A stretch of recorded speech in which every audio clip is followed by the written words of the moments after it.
ओळखतो, एकमेकांशी बोलतो, एकमेकांची भाषणं ऐकतो. तो काळ वेगळा होता, आताचा काळ वेगळा. आज मी एक वेगळी भूमिका घेऊन, मी एकटा नाही, परंतु प्रफुल्ल पटेल, हसन मुश्रीफ, छगन भुजबळ, त्यामध्ये दिलीप वळसे पाटील, धनंजय मुंडे असे अनेक सहकारी, 80% पेक्षा जास्त आमदार, आम्ही ही भूमिका स्वीकारली, कारण आपले प्रश्न सुटावेत म्हणून. गेल्या काही वर्षामध्ये केंद्राचा बारामती लोकसभा मतदारसंघामध्ये निधी आलेला नाहीये.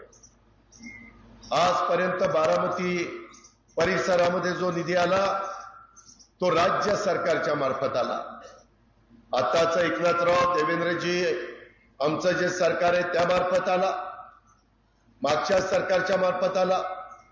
त्याच्यात पण मी एक घटक होतो आणि त्याच्यातनं माझ्या जिल्ह्यात भागाचा कायापालट होण्याच्या करता सिद्धेश्वर निंबोडी पासून इकडं वडाण्यापर्यंत, इकडं आंबी खुर्द बुद्रुक पासून तिकडं जायपत्रेवाडी पर्यंत, बिलारवाडी पर्यंत, तिकडं मुडाळे ढाकाळे तिथपर्यंत, तिकडं चौदरवाडी, अशा पद्धतीनं मुर्टी, मोढवं, मोराळवाडी, ह्या सगळ्या भागामध्ये लोणी बापकर आपण काही ना काही प्रयत्न केले, परंतु जशा पद्धतीनं प्रश्न सुटायला पाहिजे होते तेवढ्या प्रकारे ते प्रश्न सुटलेले नाहीयेत. मित्रांनो, ही भावनिक निवडणूक नाहीये. आता इथं बसलेले, आज मी आलोय, माझ्याही सभेला आले,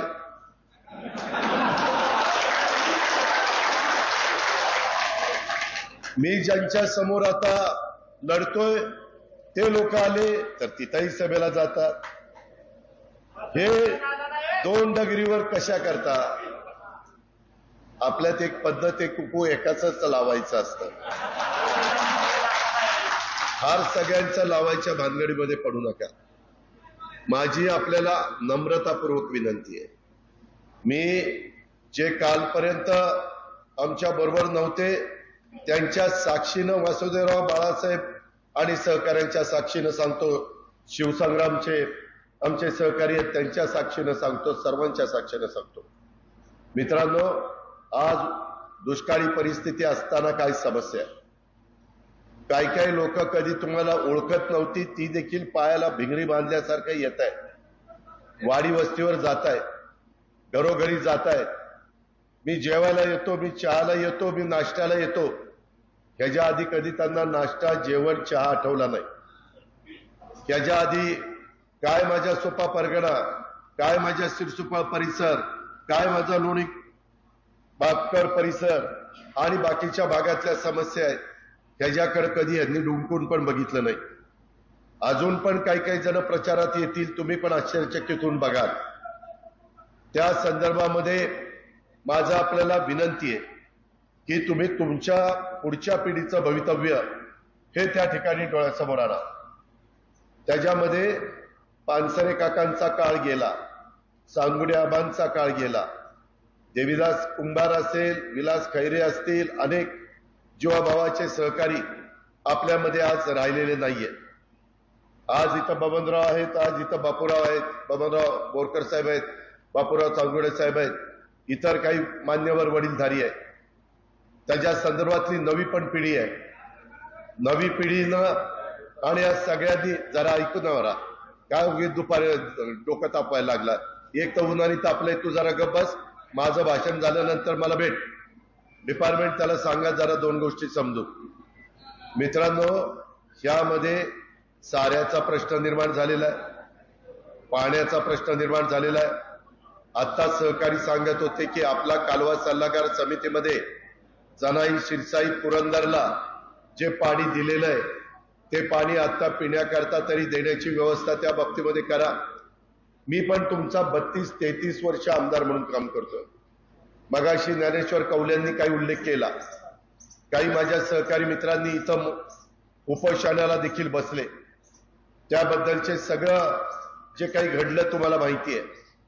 मित्रांनो, मी पण विचार केला की बाबा आपण एवढं सगळं करतोय, शासनाचा करोडो रुपयाचा निधी आपण इथं आणून देतोय, परंतु तरी माझ्या सुपा परगणा आणि जिल्ह्यात भागातल्या माझ्या लोकांच्या चेहऱ्यावर मला हसू कायमचं ठेवता येत नाही. तिथं कधी ना कधी त्यांना त्रास सहन करावा लागतोय, त्यांची पिकं जळतायत, त्यांना त्या ठिकाणी प्रतिकूल परिस्थितीमध्ये लढावं लागतंय. हे कुठंतरी थांबलं पाहिजे. मध्ये सासवडची सभा आमचे एकनाथराव शिंदे मी घेतलेली तुम्हाला माहिती आहे. विजयराव शिवतारेंनी काही भूमिका घेतली होती, परंतु ते का मागे गेले? विकास कामावर मागे गेले. ते म्हणले की माझे हे प्रश्न तुम्ही सोडवा. देवेंद्रजी पण होते, आम्ही वर्षा बंगल्यावर बसलो होतो, ते सोडवल्यानंतर माझं काही त्या ठिकाणी म्हणणं नाही. आणि अशा पद्धतीनं आम्ही चर्चा केली आणि त्या दिवशी तिथं गुंजवणीचं पाणी असेल, नाझऱ्यामध्ये काही पाणी सोडण्याच्या संदर्भातला प्रश्न असेल, माझं वीर धरणाचं ओव्हरफ्लोचं पाणी दरवर्षी 5 वीर धरणं भरतील एवढं, नंतर नीरा नदीवरून माझ्या नीरा नरसिंगपूरला आणि तिथून चंद्रभागेतनं पार कर्नाटकामध्ये जातं. त्याच्यामध्ये आम्ही नवीन अभ्यास केला. ह्याच्या पाठीमागे तशा मोटारी नव्हत्या. तुमच्या माझ्या घरी 3 हॉर्सपॉवर, 5 हॉर्सपॉवर, 7.5 हॉर्सपॉवर, 10 हॉर्सपॉवर, 15 हॉर्सपॉवर, 12.5 हॉर्सपॉवर, 20 हॉर्सपॉवर, 50 हॉर्सपॉवर अशा मोटारीची सवय. मित्रांनो, तुम्हाला विश्वास बसणार नाही. तुम्ही म्हणाल आज दुपारी अजित पवारला काय झालंय? 1 लाख हॉर्सपॉवरच्या मोटारी तेलंगणामध्ये बसवल्या. 1 लाख हॉर्सपॉवरच्या.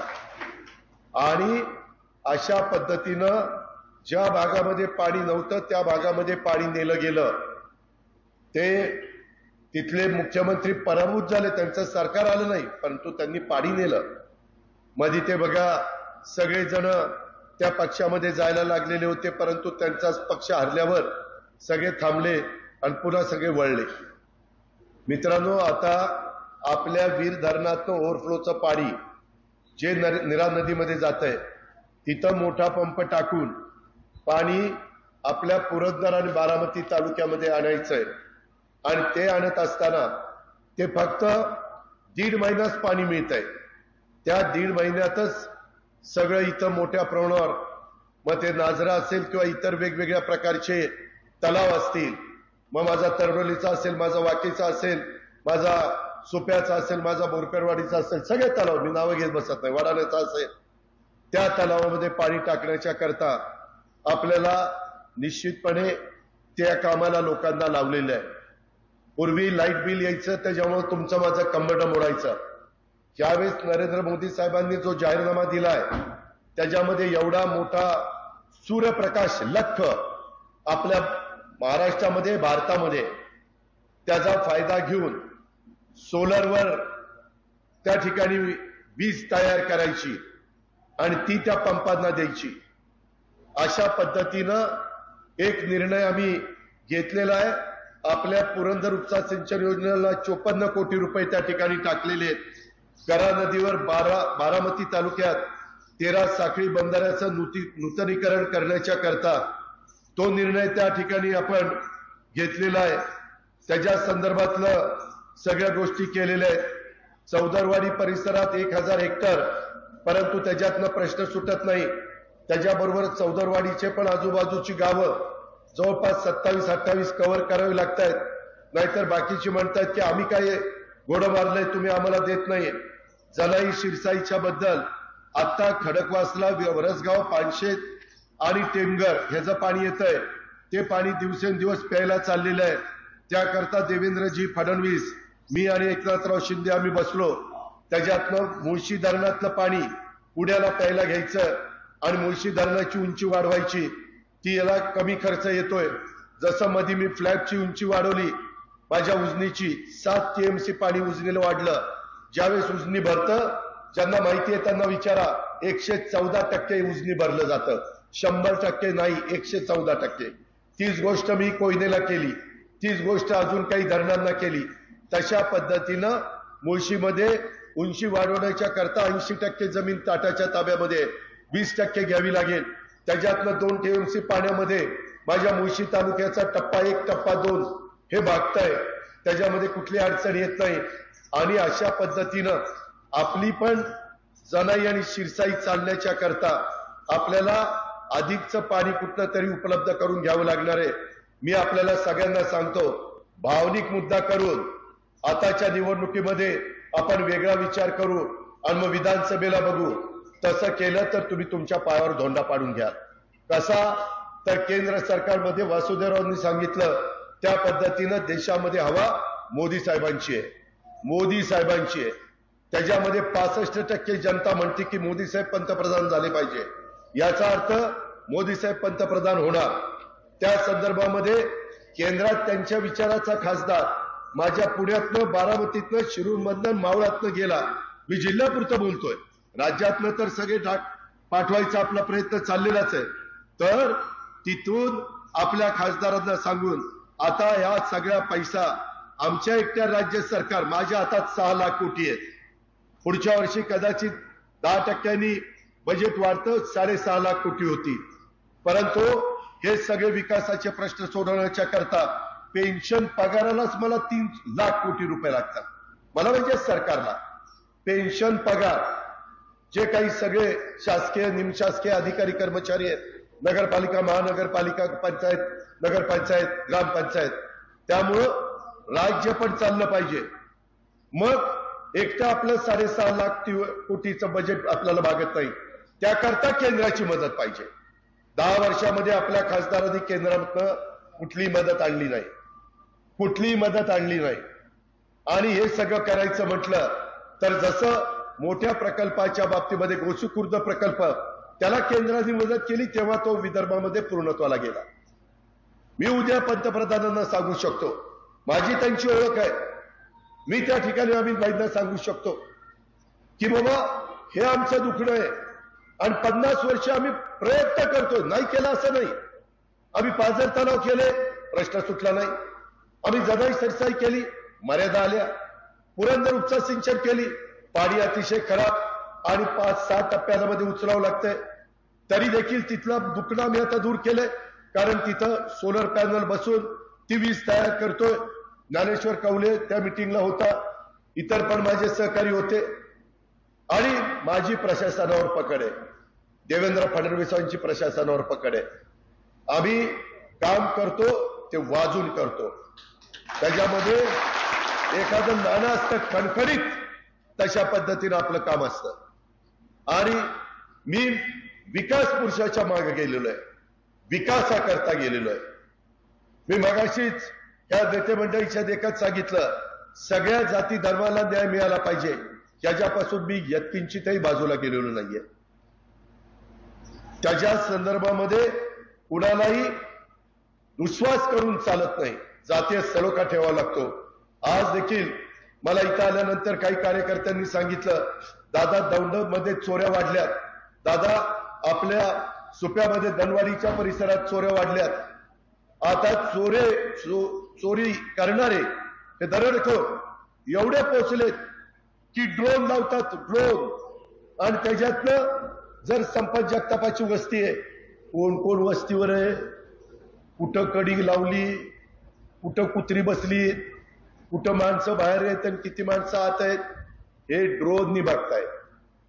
कुणाला कळत पण नाही, एवढी चोरांची अवलाद पुढे गेलेली आहे, खोटं सांगत नाही. आणि त्याच्यातनं या चोऱ्या चाललेल्या आहेत. आपल्याला जागृत राहावं लागेल. ज्यांना कुणाला सांगायचं ते सांगेल, कारण आचारसंहिता असल्यामुळं काही गोष्टीचा उल्लेख मला करता येत नाही, पण मी ते करेन.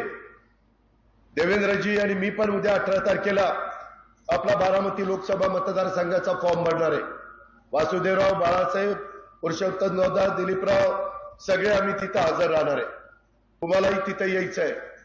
हे काही तुमच्या माझ्या घरचं लग्न नाहीये, आपल्या प्रपंचाचं भलं कशात होणार आहे ते बघायचं.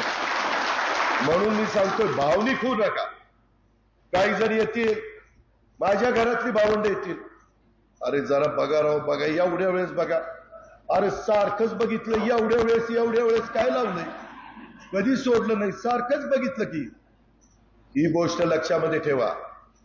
मी आता या सगळ्या गोष्टीच्या संदर्भात उद्याच्या 10 जूनला अधिवेशन होतं, ते आता आचारसंहिता जून पर्यंत चालती. नवीन सरकार यायला थोडा वेळ लागतोय, म्हणून आम्हाला देवेंद्र एकनाथराव आम्हाला 17 जूनला कदाचित अधिवेशन करावं लागेल.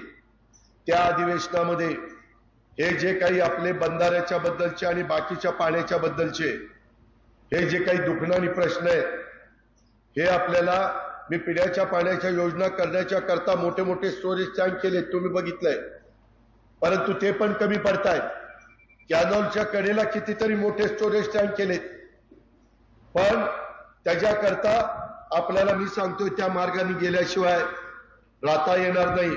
आपण अनेक कामं केली, दर्ग्याच्या करता मदत केली, मशिदीकरता मदत केली, विठ्ठल रुक्मिणीच्या मंदिराचा जीर्णोद्धार करण्याच्या करता मदत केली, अण्णाभाऊ साठे सभागृहाच्या करता मदत केली, रोडची कामं तर प्रचंड त्या ठिकाणी केली. त्याच्यामध्ये अजून कामं करणं बाकी आहे, ती आपण करणार आहे.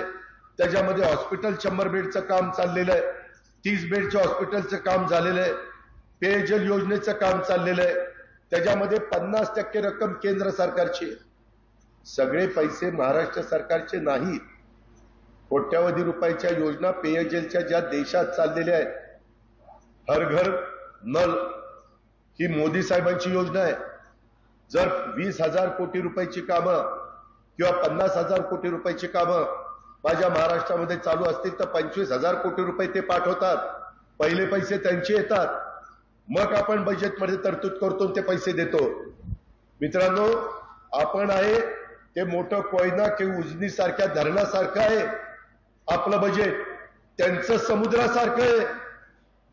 त्याच्यावर समुद्राची साथ मिळाल्याशिवाय हे प्रश्न त्या ठिकाणी मला पुढं नेता येणार नाही. आणि ते नेण्याच्या करता उद्या मला उथळ माथ्यानी वासुदेवराला, बाळासाहेबाला, पुरुषोत्तम दादाला, माझ्या सुपा परगणा लोकांना उथळ माथ्यानी तिथं जायला पाहिजे की आता तुमच्या विचाराचा खासदार दिला, आता आम्हाला पैसे द्या, आता आमची ही कामं करा. आम्हाला त्या ठिकाणी वेळ पडली तर वर्ल्ड बँकेचे पैसे डायरेक्ट आम्हाला घेता येत नाही, केंद्र सरकारच्या मार्फत घेता येतात. जायका जपान गव्हर्नमेंट 0.5% पैसे देतं. किती? 0.5%. जे आपण तिथे 1,000 कोटी रुपये पुण्यामध्ये आणले तसे पैसे आणावे लागले तर त्या पद्धतीनं केंद्राची मदत लागते. काही काही जण सांगतील आपल्यातले पण केंद्रामध्ये होते, पण त्यावेळेस तशा पद्धतीनं प्रश्नाची सोडवणूक झाली नाही. ही गोष्ट नाकारता येणार नाही. ठीक आहे, आपलं आहे तर आहे ना, परंतु आपलं जळतंय ना, ते कुणी वाचवायचं? सुपाकरांनो, मला माहिती आहे, मी सगळा आढावा घेत असतो. त्याच्यामध्ये वेगवेगळ्या गावात काय चाललंय, कसं चाललंय, कुठं काय काय पाणी झिरपतंय, कुठं कोण गप्पा मारताना काय मारतंय, असं नाहीये. तुम्ही जर आत्ताची संधी आहे, आपल्याला विमानतळ करायचंय, केंद्राची मदत पाहिजे. आपल्याला टर्मिनल करायचंय, केंद्राची मदत पाहिजे. आपली बारामती फलटण रेल्वे धुळकात पडली होती. ज्यावेळेस मी सरकारमध्ये त्यांच्याबरोबर गेलो आणि सांगितलं मोदी साहेब हे काम मला करून पाहिजे, मोदी साहेबांनी ऑनलाईन त्या दिवशी भूमिपूजन केलं. इतके वर्ष काम झालं नाही, त्याचा विचार तुम्ही केला पाहिजे. मला घसा कोरडा करायला काही मी मोकळा नाहीये. जे खरं आहे, मी तुमचं नेतृत्व करतोय 7 टर्म, मला माझ्या लोकांना समजून सांगण्याची गरज आहे, म्हणून सांगतोय भावनिक होऊ नका. त्याच्या संदर्भामध्ये त्या रेल्वेचं काम सुरू झालंय. जाहीरनाम्यामध्ये अनेक वंदे भारत ट्रेन सुरू करायच्या, आपल्याला पुन्हा दौंड लोकल सुरू करायची. माझा तर प्रयत्न आहे ती लोकल सुरू केली की ती दौंड पासून बारामती पर्यंत आणायची, म्हणजे बारामती दौंड पुन्हा सारखी लोकल. कुणाला जायचंय यायचंय, जायचंय यायचंय, जा या कामा करता चकाट्या पेटवायला नका जाऊ. हे आपण करतोय. स्वस्त प्रवास रेल्वेचा प्रवास आहे. गाडी नेली तर पार्किंगची गैरसोय होती, गाडी नेली तर कधी कधी वेडेवाकडे प्रकार घडतात, सुरक्षित पण तेवढं राहत नाही. म्हणून हे आपल्याला केल्याशिवाय गत्यंतर नाही. मी आपल्याला अतिशय नम्रतापूर्वक सांगतो, माझा अजून देखील 5-10 वर्ष काम करण्याची धमक आणि ताकद माझ्यामध्ये आहे.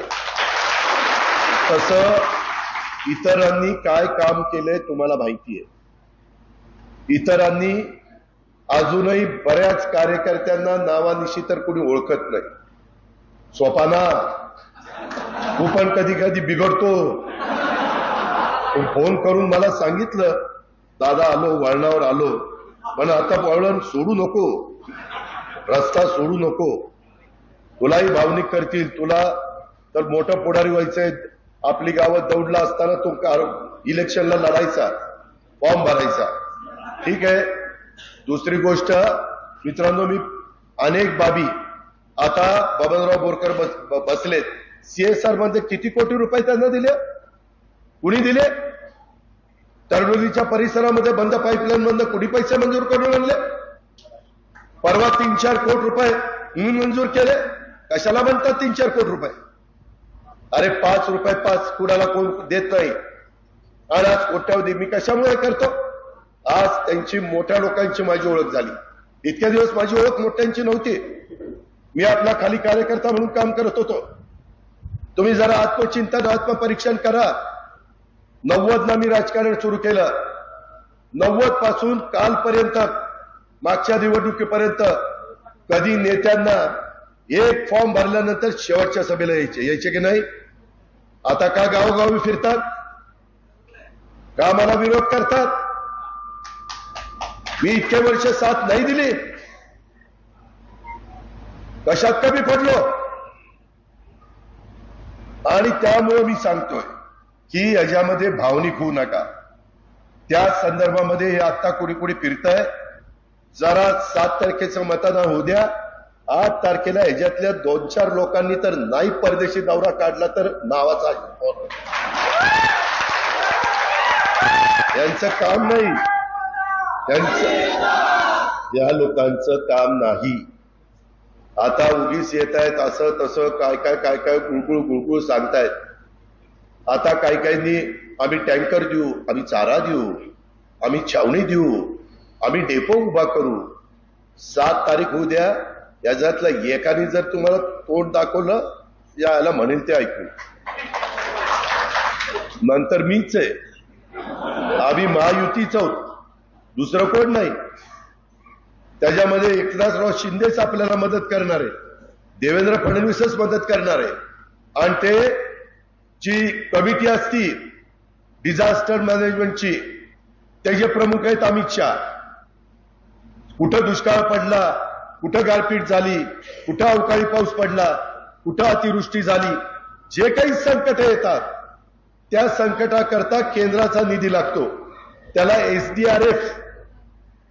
एसडीआरएफ असं म्हटलं जातं. आणि NDRF हे 2 मधनं आपण निधी आणतो. कुठं दरडी कोसळल्या, कुठे गावाच्या गावं गाडली गेली, काही घडलं तरी केंद्र पैसा त्याच्यामध्ये देतात. त्याच्यामुळं मला देवेंद्रजींना, एकनाथरावांना आम्ही त्यांना ऑलरेडी सांगितलंय की आम्हाला दुष्काळामध्ये आम्ही कुठे तुम्हाला पैसा कमी पडू देणार नाही, तुम्ही काळजी करू नका. पण त्यांनाही सांगितलंय की पुन्हा तिसऱ्यांदा आपलं सरकार आल्यानंतर आमच्या या जिल्ह्यात भागाकडं, दुष्काळी भागाकडं महाराष्ट्रातल्या निधी द्यावा लागेल. ते म्हणले काळजी करू नका. त्यांचा आधार आहे, त्यांचा शब्द आहे, दिलेला शब्द पाळतात. तिथं या सोमेश्वर कारखान्याचे चेअरमन बसलेत बघा, पुरुषोत्तम दादा. त्यांना विचारा, 25 ते 30 वर्ष बाळासाहेब तुम्ही व्हाईस चेअरमन होता, 25 ते 30 वर्ष आपल्या कारखान्यांवर वेगवेगळ्या 10,000 कोटी रुपयाचा दंड लागला होता की नाही?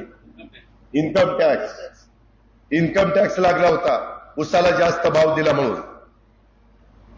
आम्ही 20 वर्ष प्रयत्न करत होतो, दादा पुरुषोत्तम करत होतो की नाही? काही कुणाचं तिथं चाललं नाही. आता हर्षवर्धन पाटील, देवेंद्र फडणवीस, राधाकृष्ण विखे पाटील असे सगळे नेते मंडळी तिथं गेली आणि अमित शहाना सांगितलं की असा असा इन्कम टॅक्स लागलाय, टांगती तलवार आहे. तुमच्या कारखान्याला किती होता? त्यातला 122 कोटी यांना होता आणि माळेगावला 250 कोटी रुपये होता. 122. त्याच्यातून अमित शहा म्हणले मला माहितीये, कारण गुजरातमध्ये देखील माझ्या काही म्हणजे तिथल्या कारखान्या लोकांच्यावर तो टॅक्स आहे, तुमच्यावर पण इन्कम टॅक्स त्यांनी तो माफ केला. नुसता माफ केला नाही. अहो, काम करायला धमक आणि ताकद असावी लागते. गोड बोलून काम होत नाही, भावनिक होऊन काम होत नाही. भावनिक होऊन जरा मनाला वेदना होतील, मनाला थोडस दुःख वाटेल, पण नंतर पुन्हा काहींनी मुद्दा काढला, अमित भाई तुम्ही आता हे माफ केलं, आता हे गेलं, परंतु FRP जर 2850 असेल आणि ह्या सोमेश्वरनी 3250 भाव दिला तर 400 रुपये इन्कम टॅक्स धरला जाईल आणि 1/3 रक्कम त्यांना इन्कम टॅक्सला भरावी लागेल. त्यांनी सांगितलं कर्ज न काढता, त्या कारखान्यांनी कर्ज न काढता काटकसर करून FRP पेक्षा जास्त भाव बसला आणि कामगारांचं कुठलंही देणं नसेल, शेतकऱ्यांचं कुठलंही देणं नसेल, तर त्याला मी इन्कम टॅक्स लावणार नाही. त्यांनी फक्त त्यांच्या साखर आयुक्ताकडनं ते चेक करून घ्यायचं. साखर आयुक्तांनी सही केली तर त्याला इन्कम टॅक्स नाही. म्हणून यंदा माळेगाव आणि सोमेश्वरला इन्कम टॅक्स लागला नाही, नाहीतर इन्कम टॅक्स लागला असता. मित्रांनो, कांद्याच्या बद्दल देखील आम्ही वेळोवेळी सांगितलं. काही वेळेस त्यांनी निर्यात त्या ठिकाणी चालू केली. आताही पुन्हा निर्यातीच्या करता मोठ्या प्रमाणावर आपण कांद्याला त्या ठिकाणी निर्णय दिला.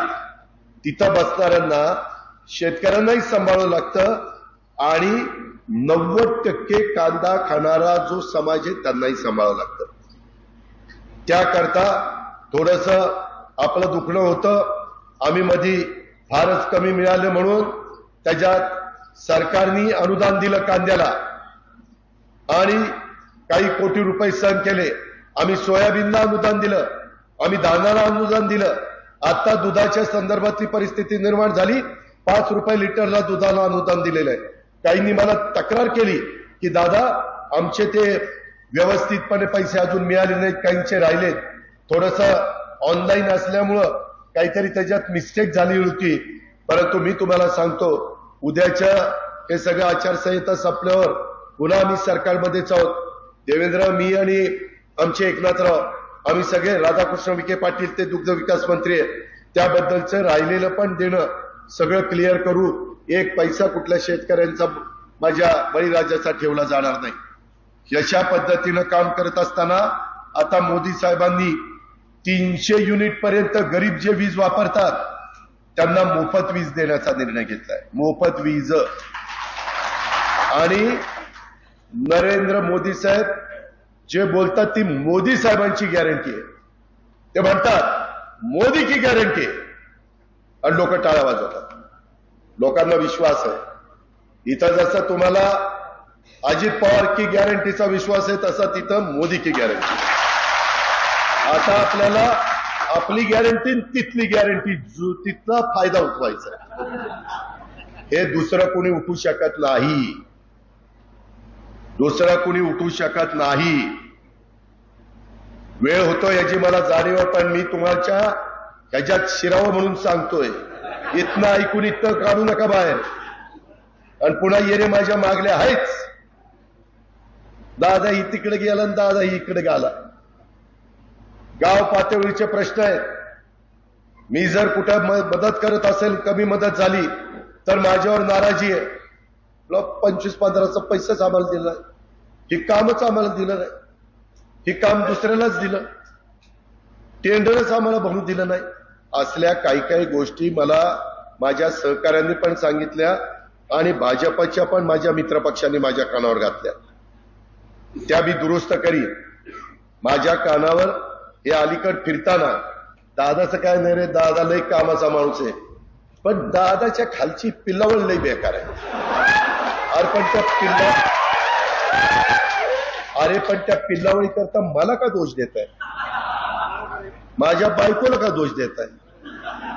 तिला काय घोडं मारलंय? त्याकरता ग्रामपंचायतीच्या निवडणुकीत बघू त्या पिल्लावळीचं काय करायचंय. ती पिल्लावळ योग्य वाटत नसेल तर जिल्हा परिषद तालुका पंचायतीला बघू,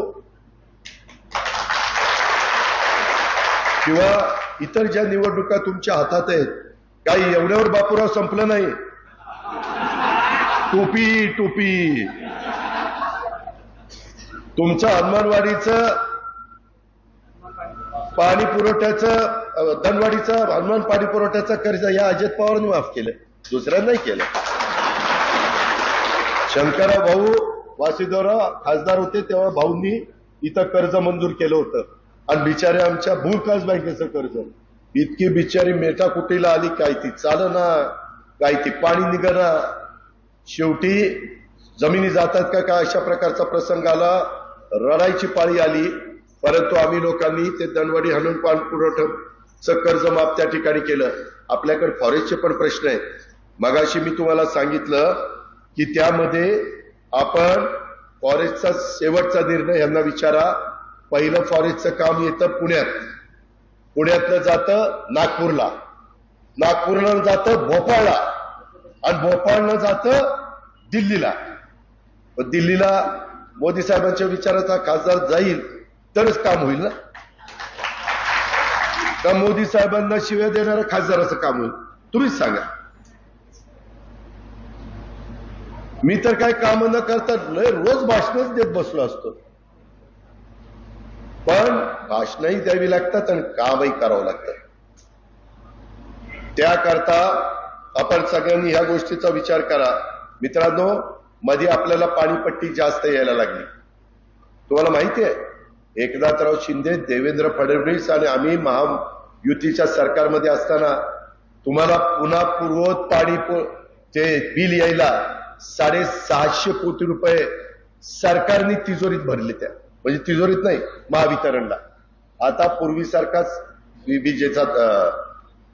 विजेचा दर लागलेला आहे. विजेच्या बद्दल हे कुणी भरले? आम्ही लोकांनी भरले. आता काही जण काय करतात बरं का वासुदेवराव, काय यांनी काय यांच्या पदरचं दिलं, काय सरकारचं दिलं? अरे मग तुम्ही केंद्र सरकारचं का आणू शकला नाही? सरकारचं दिलं म्हणजे द्यायची पण धमक लागली ना. आणि मला फक्त बारामती तालुक्यात नाही तर आमचा दौंड असेल, पुरंदर असेल, इंदापूर असेल, खडकवासला असेल, बोरवेला, मुळशी असेल, त्या सगळ्या भागामध्ये आपल्याला बदल करायचा. आणि तशा प्रकारचा शब्द सासवडला एकनाथरावांनी मी आणि वर्षा बंगल्यावर देवेंद्र असताना दिलेला. त्याकरता ही निवडणूक बाबांनो महत्वाची आहे. आता इथं काही लोकांनी वेगवेगळी निवेदन दिली की पाण्याचा प्रश्न आहे.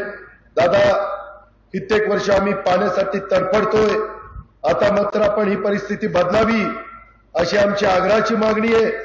कायमस्वरूपी काहीतरी तोडगा काढा. इथून मागे आम्ही तुमच्याबरोबर होतो, इथून पुढे हा जन्म आम्ही राहू, परंतु आमचं तडपणं बंद करा. पाण्याचा प्रश्न खूप ज्वलंत आहे, त्यासाठी मार्ग काढा. म्हणूनच हे अभ्यास करून हा सगळा मार्ग काढलाय. पण त्याकरता 7 तारखेला तुमच्या पवित्र मताची गरज घड्याळाला आहे, घड्याळाला आहे.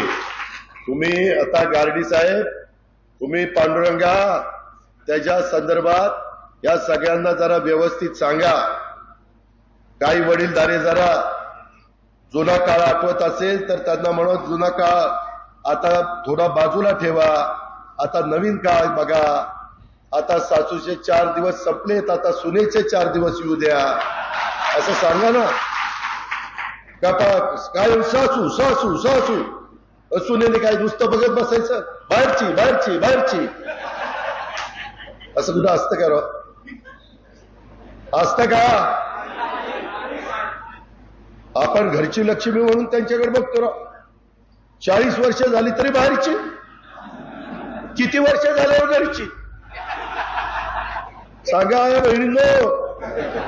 बघा बाबा, आता या सगळ्या गोष्टीचा विचार आपण त्या ठिकाणी केला पाहिजे. मित्रांनो, माझी तुम्हाला विनंती आहे की या बाकीच्याही संदर्भामध्ये आपल्याला या सगळ्या गोष्टी सोडायच्या असतील. मी दुधाचं अनुदानाचं सांगितलं, इतर पण काही वेगवेगळ्या शिक्षणाच्या बद्दल पण मी तुम्हाला मदत केली. मार्केट कमिटीचं भूमिपूजन करत असताना 1 रुपया खिशात नव्हता, उदळ टाकली, टिकाव टाकला आणि मुंबईला गेलो. एकनाथराव शिंदे देवेंद्रजीशी बोललो, म्हणलं आमच्या मार्केट कमिटीला काहीतरी द्यावं लागेल. आणि म्हणलं तुमची फक्त संमती द्या, मी कसं द्यायचं ते बघतो. ते म्हणले ठीक आहे देऊन टाका. 7.5 कोटी रुपये लगेच पाठवून दिले. 7.5 कोटी रुपये पाठवून दिले. आणि तिथं आता गाळे वगैरे होतील, तिथं व्यवस्थितपणे व्यापाऱ्यांचे होतील. माझ्या शेतकऱ्यांचा माल बिल सगळी झाडं बिडं लावतो, ते माल कसं करतो आता बघा तुम्ही. असं आपल्याला अनेक ठिकाणी करायचंय. भावनिक होऊ नका. गावच्या काही लोकांचे राग उद्याच्या निवडणुकीवर काढू नका. मी सांगितलेल्या या सगळ्या गोष्टी अजून खूप आहे माझ्याकडे सांगायला, पण वेळ बराच झालेला आहे आणि आपल्याला काही एकदाच भेटायचं नाही. मी पुन्हा पुन्हा तुम्हाला सांगतो की शेवटी गावोगावी येऊन नमस्कार केला जाईल. तो अधिकार लोकशाहीमध्ये सगळ्यांचा आहे. पण गावोगावी येऊन नमस्कार केला तरी कोट्यावधी रुपयाचा निधी मिळू शकत नाही, मंजुऱ्या मिळू शकत नाही. हे पुरंदर, माझं जनाई शिरसाई आणि माझं करा नदीचे बंधारे आणि आपलं नाझरं, मित्रांनो आमच्याकडे जी योजना आहे ती आम्ही गुंजवणी तर चालू करणारच. त्याचं ओव्हरफ्लोचं पण पाणी कसं खाली आणता येईल, तरडोली वाकी या वेगवेगळ्या तलावामध्ये तोही आहे. मी आता ठरवलेलं आहे, तुम्ही मला 30-35 वर्ष एवढं दिलंय, एवढं प्रेम केलंय, एवढं पाठीवर ओझं टाकलंय की अक्षरशः मी वाकून गेलोय. पण माझं मन त्या ठिकाणी सारखं मला सांगतंय की अजित पवार तुझ्यावरच काहीतरी जबाबदारी आहे. आणि आता ह्यावेळेस अशा पद्धतीनं जनतेने दरवेळेस सारखा कौल दिला आणि तुम्ही ज्यावेळेस अनेक वर्ष घड्याळाचं बटन दाबते त्यालाच सांगतोय तिथंच बटन दाबा, दुसऱ्या कुणाला दाबा म्हणून सांगत नाही. त्याच्यावर तुमचंच ते घड्याळ आहे. इथं कुणी पक्ष चोरलेला नाही. एकनाथराव शिंदेंनी पण नाही आणि अजित पवारनी पण नाही. आज 80% लोक त्यांच्या बरोबर आहेत, म्हणून निवडणूक आयोगाने पक्ष आणि चिन्ह त्यांना दिलेलं आहे. काही जण भावनिक करतात, पक्ष चोरला. आम्ही काही चोऱ्या करणारे वाटलो? आम्ही काही दरोडेखोर आहे? आम्ही कडक बोलू असो, पण दरोडेखोर नाही, आम्ही चोरटे नाही, आम्ही काम करणारी माणसं आहे. या गोष्टीचा विचार आपण सर्व सहकारी मित्रांनी केला पाहिजे. आणि आज खऱ्या अर्थाने आज दिलीप खैरे आणि बाकीच्यांनी सांगितलं होतं की दादा एकत्रपणे महायुती जे आहे त्या घटक पक्षांचा मेळावा घ्या. आणि तो खरं मेळावा ती राहिलं बाजूलाच, ही आपलं तिसरंच सुरू झालंय. पण त्याही बाबतीत मी भाजपच्या आणि शिवसेनेच्या आणि इतर घटक पक्षांच्या, शिवसंग्राम असेल, आरपीआय असेल, त्यांना सगळ्यांना सांगेन की आपण चांगल्या कामाच्या करता एकत्र आलेलो आहे, विकास कामाच्या करता एकत्र आलेलो आहे. मागं जरी वाद घातलेला असो, भांडला असो, एकमेकाला पराभूत केला असो, आणखीन काही केलेलं असेल तर झालं गेलं, गंगेला मिळालं. आता मोदींना पंतप्रधान करायचंय आणि आपले हे सगळ्या प्रश्नाची सोडवणूक करायची. याकरता ही निवडणूक अतिशय महत्वाची आहे. एवढ्या पुरतं नाही, मित्र परिवार, भावकी, सोयरे, दायरे सगळ्यांना त्या ठिकाणी सांगा, जातीचा, पातीचा, नात्याचा, गोत्याचा विचार करू नका. मला अल्पसंख्याक समाजाला सांगायचंय, अजिबात काही चुकीचा प्रचार करण्याचा प्रयत्न करतील, मी तुमच्या पाठीशी काही चुकीचं होऊन देणार नाही. माझ्यावर विश्वास ठेवा. ही गोष्ट आपण सगळ्यांनी ध्यानामध्ये घ्या. मोठ्या प्रमाणावर गुंतवणूक होणारे कारखाने आपल्याला आणायचे, त्याच्यातनं आपल्याला रोजगार निर्माण करायचा आहे. काही जण म्हणतात लोकसभेला इकडे द्या, विधानसभेला दादाला द्या. नाही, लोकसभेला पण मलाच पाहिजे, विधानसभेला त्यावेळेस काय विचार करायचा ते करू. लोकसभेला मलाच पाहिजे. का तर केंद्राचा निधी आणायचा आहे, का तर तिथं मोठा निधी आहे तो आणायचा आहे. ते आणल्याशिवाय कायमचं पाण्याचं दुखणं बापूराव सुटणार नाही, बबनराव सुटणार नाही. हे आपण सगळ्यांनी लक्षात घ्या. बरोबर ना सोपाना? अरे हसना जरा तुझ्या आयला. आणि कुठली वाडी त्यामध्ये सगळं कळतं, कुठल्या बूथवर काय झालं ते ते काय जातून राहत नाही, त्याच्यावर कुठं कुठं थांब सोपाने मी बोलतो. नमस्कार. सोपांची अलीकडे तब्येत सुधारली.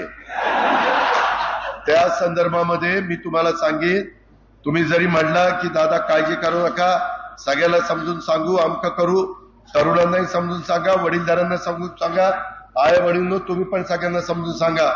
आणि तुम्हाला पुढं ही कामाची जे काही आपली परंपरा आहे ही टिकवायची असेल, उद्या अधिवेशन आपलं निवडणूक संपल्यावर 25-15चा नवीन वर्षाचा निधी पाहिजे असेल, त्याच्या संदर्भातला उद्या विकासाचा निधी पाहिजे असेल, तर ते महायुतीचं सरकार देणार आहे.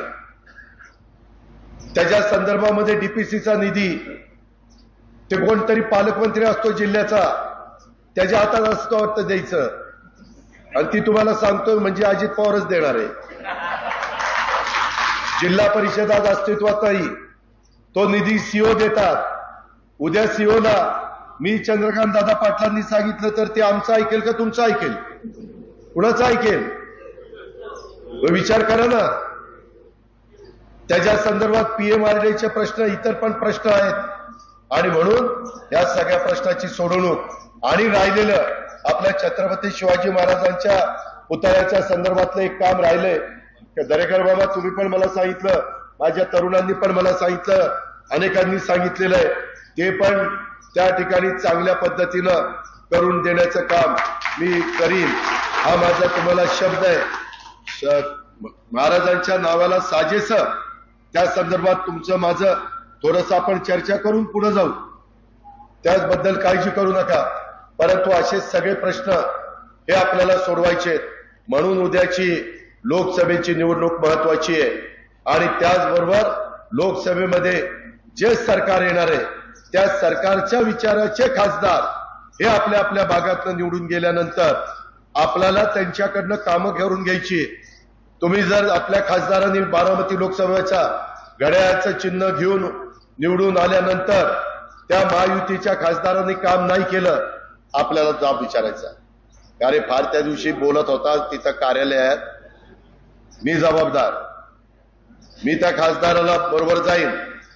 काही जण म्हणले त्या खासदाराची पर्स कोण सांभाळणार? मी पर्स नाही, पर्स खासदारच सांभाळेल, मी फक्त बरोबर जाईन आणि काम करून आणेन. हे गोष्ट आपण त्या ठिकाणी लक्षात घ्या. आपण अजिबात काळजी करू नका. उलट पाठीमागच्या अनेक खासदारांच्या पेक्षा ही उद्याची महायुतीच्या खासदाराची कारकीर्द जास्त उजवी असेल हा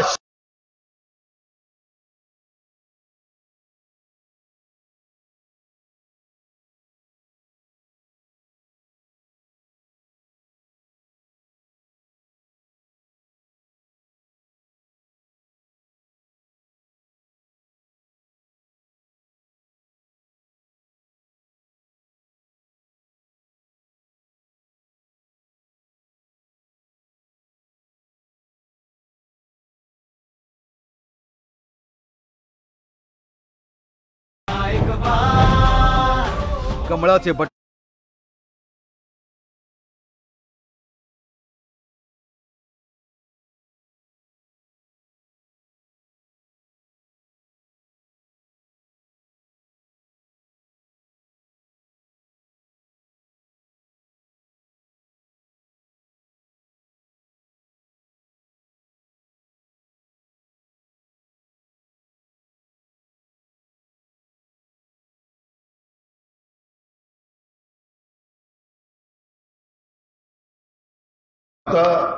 आपल्या पुरता विचार करून चालत नाही. तर माझा मागासवर्गीय, माझा आदिवासी, माझा अल्पसंख्याक, माझा भटका, माझा बहुजन समाज, ओबीसी समाज, ह्या सगळ्या जाती धर्माच्या लोकांना एक न्याय देण्याची भूमिका कोण आज घेऊ शकतं, कोण देशाला प्रगतीपथावर नेऊ शकतं, कोण जगामध्ये तुमच्या माझ्या भारत देशाचा नावलौकिक वाढू शकतं, या सगळ्याचा साकल्याने विचार करून पुढच्या पिढीचं भवितव्य कुणाच्या हातामध्ये ठेवलं तर योग्य ठरणारे, कुणाकडे व्हिजन आहे, कुणी अनेक प्रकारचे धाडसी निर्णय घेतलेले, कुणाच्या निर्णयामुळं पाकिस्तान सारख्या जवळपासच्या राष्ट्रांना, शत्रू राष्ट्रांना वाकड्या नजरेने बघण्याचं देखील धाडस हे गेल्या 10 वर्षामध्ये झालं नाही. एकदा झालं त्यावेळेस पुलवामा करून कशा पद्धतीनं त्यांचं कंबरडं मोडण्याचं काम केलं हा सगळा इतिहास आहे. 371वा कलम माफ करण्यात आलं. त्यामुळं आता आपण भारतातली कुठलीही व्यक्ती जम्मू काश्मीरला जमीन घेऊ शकते. एकनाथराव शिंदे, देवेंद्रजी, आम्ही महाराष्ट्राच्या लोकांना तिथं महाराष्ट्र सदन असावं, लोक कधी जम्मू काश्मीरला गेले तर तिथं राहता यावं म्हणून मधल्या काळामध्ये आम्ही देखील तिथं जमीन महाराष्ट्र सरकार म्हणून घेतलेली आहे. अशा खूप काही गोष्टी मित्रांनो आपल्याला सांगता येतील. परंतु मागच्या अनेक निवडणुका आपण एकमेकाला ओळखतो, एकमेकांशी बोलतो, एकमेकांची भाषणं ऐकतो. तो काळ वेगळा होता, आताचा काळ वेगळा. आज मी एक वेगळी भूमिका घेऊन, मी एकटा नाही परंतु प्रफुल्ल पटेल, हसन मुश्रीफ, छगन भुजबळ, त्यामध्ये दिलीप वळसे पाटील, धनंजय मुंडे असे अनेक सहकारी, 80% पेक्षा जास्त आमदार, आम्ही ही भूमिका स्वीकारली कारण आपले प्रश्न सुटावेत म्हणून. गेल्या काही वर्षामध्ये केंद्राचा बारामती लोकसभा मतदारसंघामध्ये निधी आलेला नाहीये. आजपर्यंत बारामती परिसरामध्ये जो निधी आला तो राज्य सरकारच्या मार्फत आला. आताच एकनाथराव, देवेंद्रजी, आमचं जे सरकार आहे त्या मार्फत आला, मागच्या सरकारच्या मार्फत आला. त्याच्यात पण मी एक घटक होतो आणि त्याच्यातनं माझ्या जिऱ्यात भागाचा कायापालट होण्याच्या करता सिद्धेश्वर निंबोडी पासून इकडं वडाण्यापर्यंत, इकडं आंबे खुर्द बुद्रुक पासून तिकडं जायपत्रेवाडीपर्यंत, बिलारवाडीपर्यंत, तिकडं मुडाळे ढाकाळे तिथपर्यंत, तिकडं चौदरवाडी, अशा पद्धतीनं मुर्टी, मोढवं, मोराळवाडी ह्या सगळ्या भागामध्ये लोणी बापकर आपण काही ना काही प्रयत्न केले. परंतु जशा पद्धतीनं प्रश्न सुटायला पाहिजे होते तेवढ्या प्रकारे ते प्रश्न सुटलेले नाहीयेत. मित्रांनो, ही भावनिक निवडणूक नाहीये. आता इथं बसलेले, आज मी आलोय, माझ्याही सभेला आले.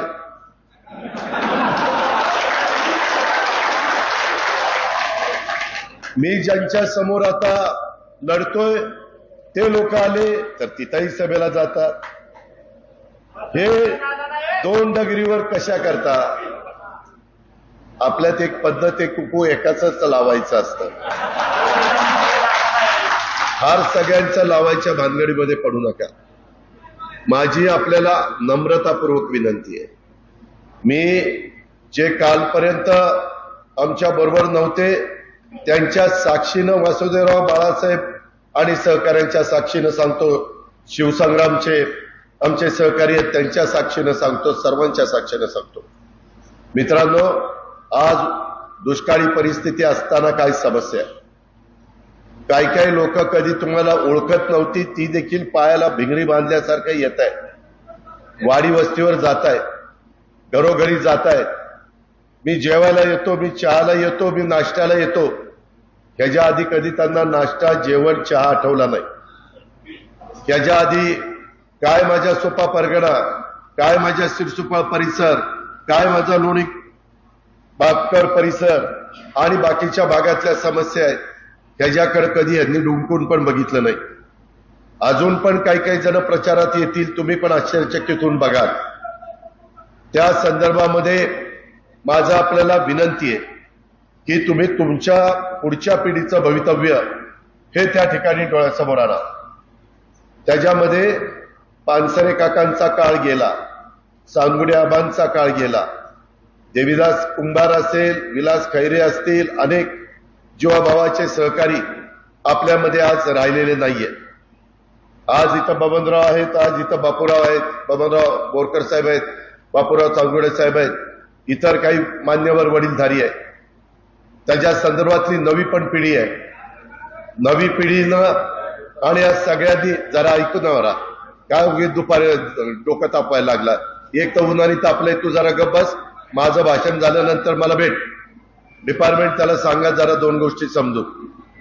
मित्रांनो, यामध्ये चाऱ्याचा प्रश्न निर्माण झालेला आहे, पाण्याचा प्रश्न निर्माण झालेला आहे.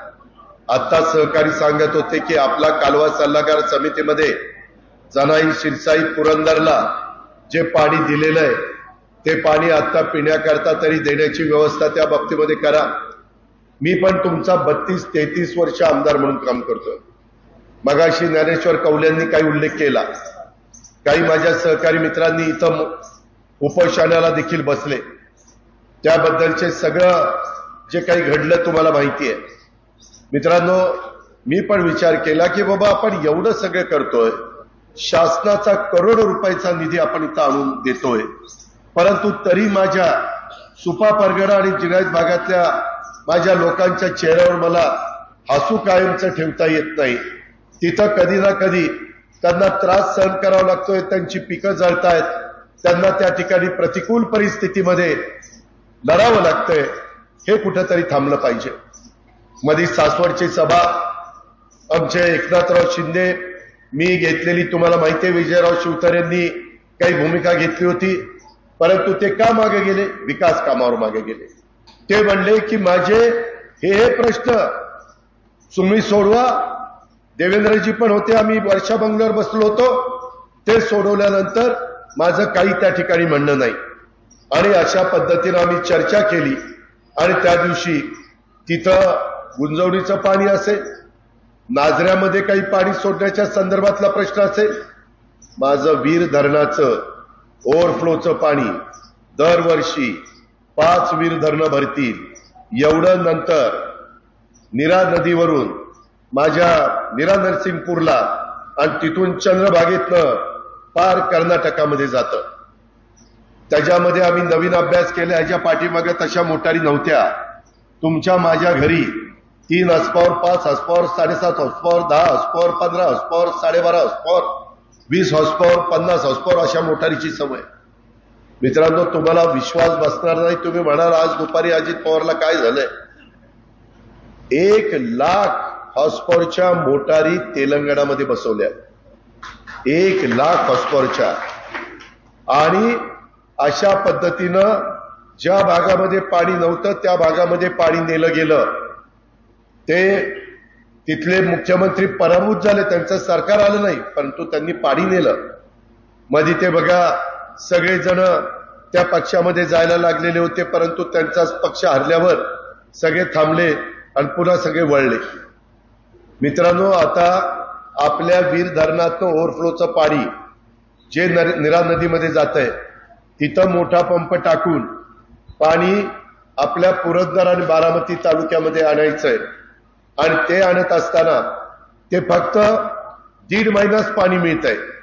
त्या 1.5 महिन्यातच सगळं इथं मोठ्या प्रमाणावर, मग ते नाझरा असेल किंवा इतर वेगवेगळ्या प्रकारचे तलाव असतील, मग माझा तरडोलीचा असेल, माझा वाकीचा असेल, माझा सुप्याचा असेल, माझा बोरकरवाडीचा असेल, सगळे तलाव, मी नावं घेत बसत नाही, वाडाण्याचा असेल, त्या तलावामध्ये पाणी टाकण्याच्या करता आपल्याला निश्चितपणे त्या कामाला लोकांना लावलेलं आहे.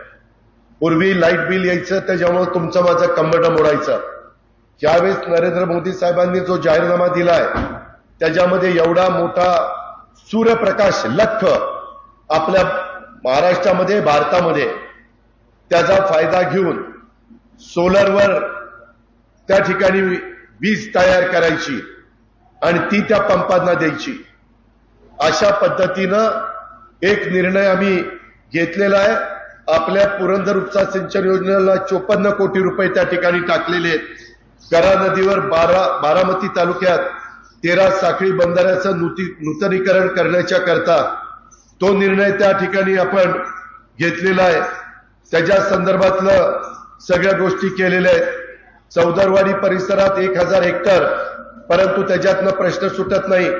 त्याच्याबरोबर चौदरवाडीचे पण आजूबाजूची गावं जवळपास 27-28 कव्हर करावी लागत आहेत.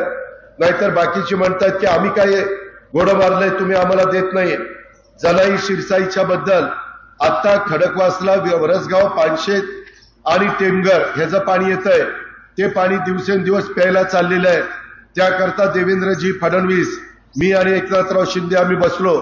त्याच्यातनं मुळशी धरणातलं पाणी पुण्याला प्यायला